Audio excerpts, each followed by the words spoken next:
본격적으로 총정리 한번 고구려 백제 신라부터 시작해 보겠습니다. 구석기, 신석기, 고조선 여러 나라의 성장까지는 같이 배웠죠.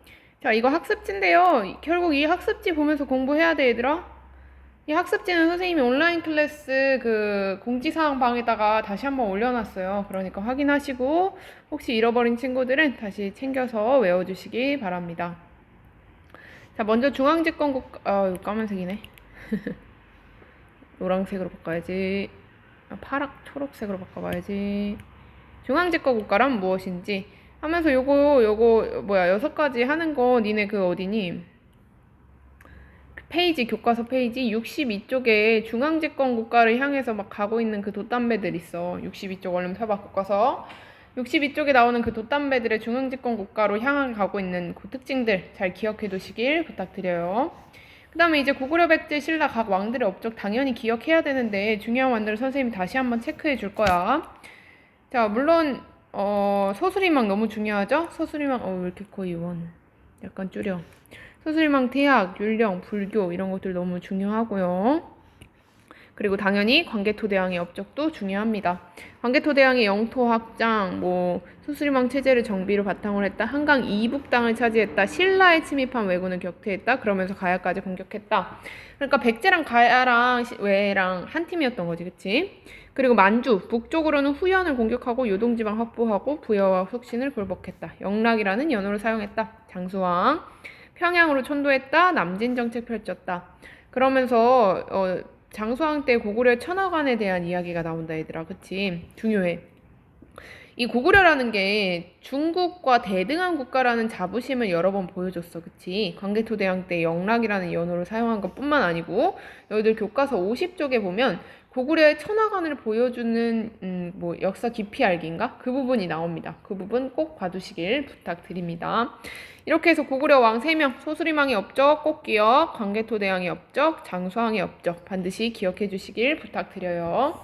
자, 백제왕으로 넘어갑니다. 백제왕은 뭐부터 봐야 돼? 누구부터 봐야 돼? 그렇지. 4세기 백제의 전성기였던 근초광부터 봐야겠지. 업적 하나하나 너무 중요해. 부자상속 확립하고 마한의 영역을 차지합니다. 얘들아, 사만이 어떻게 있었어? 마, 진, 변 이런 순서로 있었단 말이야. 사만, 한반도가 이렇게 있으면 마, 진, 변. 마한은 백제로 성장하고 진하는 신라로 성장해. 그리고 변하는 가야로 성장한단 말이지. 그 중에서 백제는 이 마한의 영역을 차지하면서 성장해 가는 거야. 그리고 남쪽으로는 변한이었던 가야에도 영향력을 행사하는 거야. 이건 정복이랑은 달라. 그리고 북쪽으로는 황해도 지방까지 진출해가지고 한강을 넘어서 고구려를 열심히 공격해가지. 그래서 고구려랑은 사이가 좋아, 안 좋아? 안 좋아. 이때 고구려의 왕, 고국 원왕이 사망해. 아이고 원통하다 하면서 고국 원왕이 죽어. 자, 그래서 소수리망이 이 고국 원왕의 뒤를 이어서 국가적 위기를 극복했다. 이 내용이 나오는 거야. 자, 다시. 그리고 중국의 요서 지역을 진출하고 일본과 긴밀한 관계를 유지해. 이때 일본 왕에게 백제 근초고왕이 선물했던 유물이 있지. 그게 바로 칠지도. 가지가 7개 달린 이렇게 생긴 친구 있잖아. 이 친구를 선물한 거야. 자, 그 다음에 이제 백제에 등장하는 왕을 알아야 되는 게 무령왕 성왕인데 백제가 굉장히 중요한 특징을 이 시기에 갖는다? 그게 뭐냐면 수도를 여러 번 천도하는 거야. 원래는 한강에 있는 한성이었는데 여기가 웅진으로 천도해. 왜 천도해 얘들아? 누구 때문에? 그렇지. 장수왕의 남진 정책으로 한성이 함락되면서 웅진으로 천도하게 되는 거야. 웅진은 공주. 금강 유역에 있었던 강 유역에 있었던 남쪽으로 수도를 옮기게 되는 거지. 그러면서 동성왕, 무령왕이 열심히 국가를 다시 세우기 위해 열심히 노력해. 그러다가 한 번 더 수도를 또 옮기지. 웅진에서 어디로? 그렇지, 사비로 옮겨. 이때 이 사비로 옮겼던 왕이 바로 그 성왕인 거야. 그래서 여기 성왕의 업적에 사비로 천도, 한성, 웅진, 사비 이렇게 3단계에 걸쳐서 수도를 천도한다. 그러면서 성왕이 열심히 국가를 다시 키우기 위해 노력하고 또 실제로 신라와 힘을 합쳐서 한강 유역을 일시적으로 회복하지. 그러나 어떻게 돼? 그렇지. 신라 진흥왕의 배신으로 한강을 다시 빼앗기고 관산성 전투에서 죽게 됩니다. 이게 백제의 스토리. 마지막으로 신라. 얘들아, 신라도 너무너무 중요해. 3명 왕, 지증왕, 법흥왕, 진흥왕의 업적은 당연히 외워야 됩니다. 진흥왕의 업적, 버풍왕의 업적, 그리고 진흥왕의 업적. 이 신라의 왕들의 업적이 서로서로 헷갈리기 되게 쉽상이야. 그래서 지증왕의 업적이 무엇인지 정확하게, 버풍왕의 업적은 버풍왕대로, 진흥왕은 진흥왕대로 정확하게 외워주셔야 되고, 또 이 고구려 백제 신라 각 전성기의 지도 역시 확인해 주셔야 됩니다. 선생님 지도 볼 때 어느 지역 봐라? 한강 지역 봐라. 한강을 어느 나라가 차지하고 있는지 딱 보면은 그 시대에 어떤 나라의 전성기인지 파악할 수 있다라고 이야기했었습니다.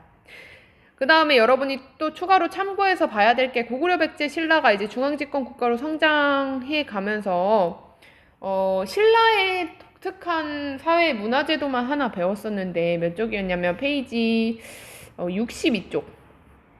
페이지 62쪽에 등장하는 신라의 독특한 문화제도 두 가지가 있었어. 하나는 화백회의. 귀족들의 화백회의. 그 내용 보면 알 수 있겠지만 왕권을 견제하고 진골 귀족들의 대표인 상대 등이 그 회의를 이끌었다. 이런 내용들이 등장합니다. 그리고 화백회의와 더불어서 그 골품제가 등장하죠. 골품제. 이 골품제는 신라가 정복하면서 지역을 점점 정복해가면서 그 정복지에 있는 지배층들을 잘 다스리기 위해서 서열을 매긴 신분제도야.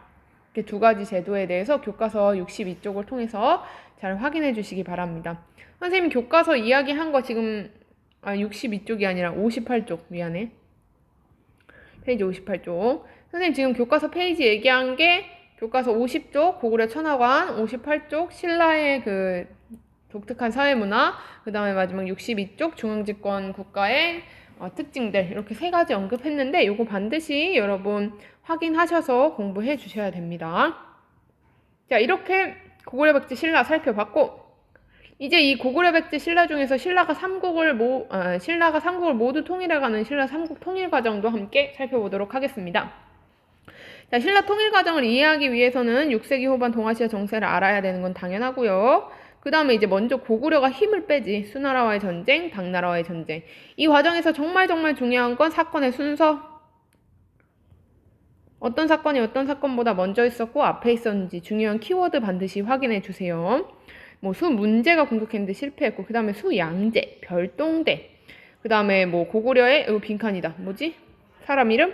을지문덕. 중요하니까 빈칸이겠지. 그 다음에 살수대첩이라는 내용이 나왔었고 그 다음에 이제 당태종이 즉위했다. 그리고 고구려가 당나라를 견제하기 위해서 천리장성 쌓았다. 천리장성. 중요하니까 빈칸이야. 그 다음에 정변을 일으켰던 사람 누구야? 연개소문. 연개소문이 대당 강경 입장을 고수했다. 당나라와 대립하는 완전 단단한 입장을 계속 유지했다라는 뜻이야. 중요합니다. 그 다음에 당나라가 이 연개소문의 정변을 구실로 고구려를 침공해. 그래서 요동성과 배감성이 함락됐지만 안시성 중요하죠. 평양성으로 가는 길목에 있었던 이 안시성에서 고구려가 당나라의 군대를 막아냅니다. 그래서 평양성까지 오지 못하고 안시성에서 고구려가 승리하게 됩니다. 결국 두 차례의 전쟁을 통해서 고구려는 수나라와 당나라를 막아내게 되고 당나라는 이제 혼자서 고구려와 싸울 수 없어 라고 생각해서 어떻게 하게 되지? 그렇죠. 나당연합을 맺게 됩니다. 나당연합 순서 1번 너무 중요합니다. 나당연합 고구려에 처음에 갔는데 안 됐고 두 번째 당나라와 추진했지? 어느 강? 대동강 중요해. 자, 두 번째 백제 멸망에는 과정 황산벌의 계백, 사비성 함락라는 내용 의자왕 이게 두 번째 일이었고요. 그 다음에 세 번째 고구려 멸망했죠. 누가 죽었죠?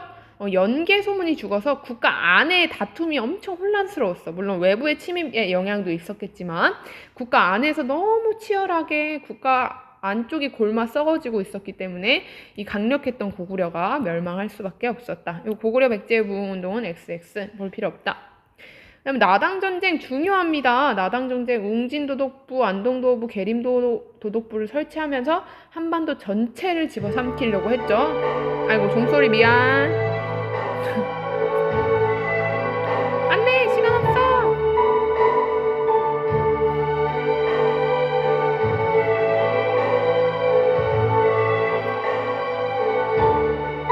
안내 멘트까지 나올 거야. 학생 건강 잘하시나요? 반드시 해야 합니다.